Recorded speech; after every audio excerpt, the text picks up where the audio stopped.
Let's get right into it. Number 8. The Brain Scrambler. All right, let's start with the absolute grand finale of terrible ideas. You feel that tickle in your nose, and your first thought is to stifle it because you're in a quiet room. Bad move. When you hold in a sneeze, the pressure inside your body skyrockets. We're not talking a little bit, we're talking a massive, instantaneous spike in your blood pressure, including the pressure inside your skull. Now your brain is cushioned and happy inside its bony apartment, but it relies on a delicate network of blood vessels to function. But if there's a pre-existing weak spot, an aneurysm, which is basically a tiny, sinister balloon bulging from an artery wall, that sudden spike in pressure is like taking a sledgehammer to it. The force of a contained sneeze is enough to cause that aneurysm to rupture. And a ruptured brain aneurysm is one of the most catastrophic medical emergencies you can experience. It's a brain bleed. One second you're trying not to make a sound, and the next you're on the floor with the worst headache of your life, which is a pretty big price to pay for politeness. You're playing Russian roulette with your circulatory system just to avoid someone saying Gesundheit. Number 7. The Throat Ripper. Your throat seems pretty tough, right? It handles spicy food, bad singing, and all sorts of questionable life choices. But the back of your throat, the pharynx, is just soft tissue, and it was never designed to contain a high-velocity blast of air. When you slam the brakes on a sneeze, that 100-mile-per-hour gust of wind has to go somewhere. And sometimes it decides to punch a hole straight through the back of your throat. This isn't just a theory.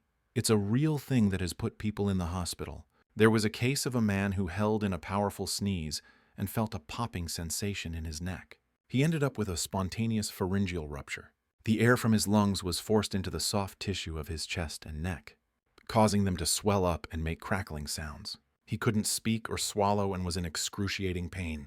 Doctors said it was like his body tried to inflate itself. You're trying so hard to be quiet and reserved that you accidentally tear a hole in your own throat with the force of your own lungs. Suddenly, letting out that little achoo doesn't seem so embarrassing compared to explaining to an ER doctor that you tried to swallow a biological hurricane.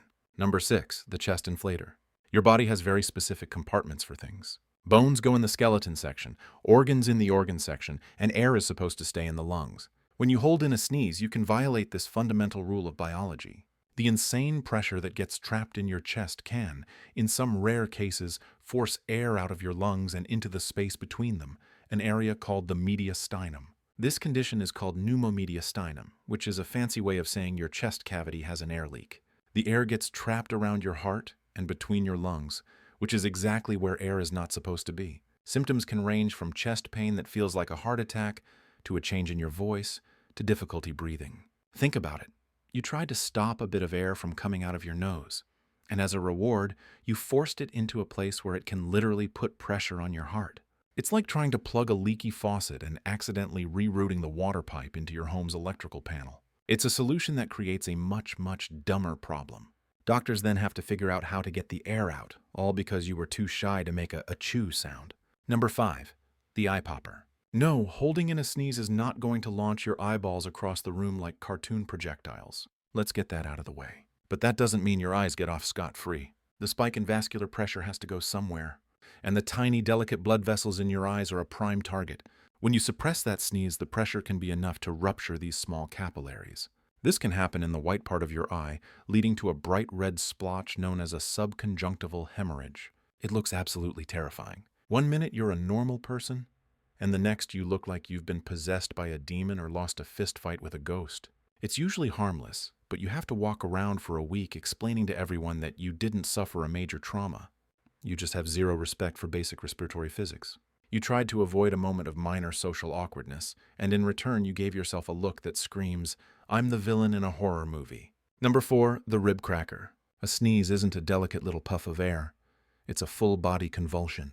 Your abdominal muscles, chest muscles, and diaphragm contract with incredible force, like you're doing a single explosive crunch. This is all part of the process to generate enough power to expel irritants. When you try to stifle this process, you don't cancel the muscle contraction. You just bottle up the result. The muscles still fire with the same brutal intensity, but now the force they generate has nowhere to go. It crashes against a closed system. For most people, this just feels weird and uncomfortable. But if you're unlucky, or maybe have slightly more brittle bones from, say, not drinking enough milk, that internal jolt can be enough to fracture a rib. Yes, you can break your own bones by refusing to sneeze properly. It's most common in older adults, but it can happen to anyone if the sneeze is violent enough. Imagine the sheer irony. You were trying so hard to be discreet and not disturb anyone, and you end up with a cracked rib that leaves you in agony for 6 weeks. Every time you breathe, laugh, or, in a moment of pure cosmic mockery, successfully sneeze, you'll be reminded of your mistake. Number 3. The eardrum popper. This is one of the most common and immediate consequences.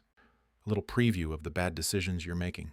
As we've established, the pressure from a blocked sneeze needs an escape route. One of its favorite detours is through the eustachian tubes, the tiny canals that connect your throat to your middle ears. Their job is to equalize pressure, not to handle a redirected biological detonation. When that high-pressure air is forced into your middle ear, it slams against your eardrum from the inside. At best, this causes a severe and painful pressure sensation, temporary hearing loss, and maybe a fun little bout of dizziness. At worst, if the pressure is strong enough, it can physically perforate or rupture your eardrum. You go from trying to be polite in a meeting to suddenly having the world sound like it's underwater, all because you couldn't handle letting out a sound. You're essentially punching your own eardrums from the inside out. They are the innocent bystanders in your weird personal war against basic bodily functions. Number 2, the self-infection. A sneeze is not just a noise, it's a biological cleaning mechanism. Its entire purpose is to be an eviction notice for things that don't belong in your respiratory system, like dust, pollen, and, most importantly, viruses and bacteria. It's your body's bouncer, forcefully throwing unwanted guests out the front door. So what happens when you block the exit? You become the world's worst security guard. You not only stop the germs from leaving, but you actually redirect them.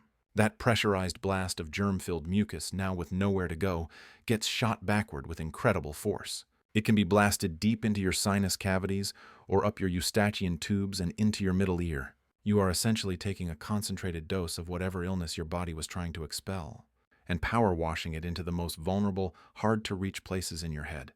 You've taken the bad guys your body heroically captured and given them a first-class ticket to a warm, cozy new home where they can multiply. So, in your noble quest to avoid spreading germs to others for a split second, you've performed a targeted, high-pressure injection of those germs directly into your own skull. You didn't prevent a sickness. You just guaranteed it would be yours. Number 1, the Hernia Maker. This one sounds ridiculous, but it follows the same simple, brutal logic as everything else. A sneeze creates a massive spike in internal pressure, not just in your chest and head, but throughout your entire abdominal cavity. It's why your whole body tenses up.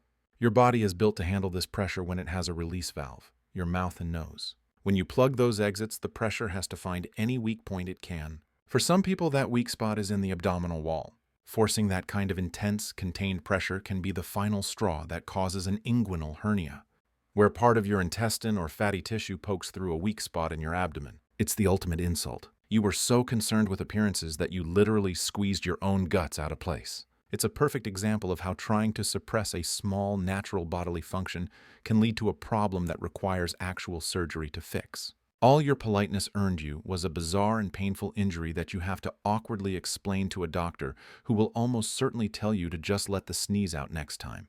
That's all for today. I'll be making similar videos in the future. Subscribe to see them.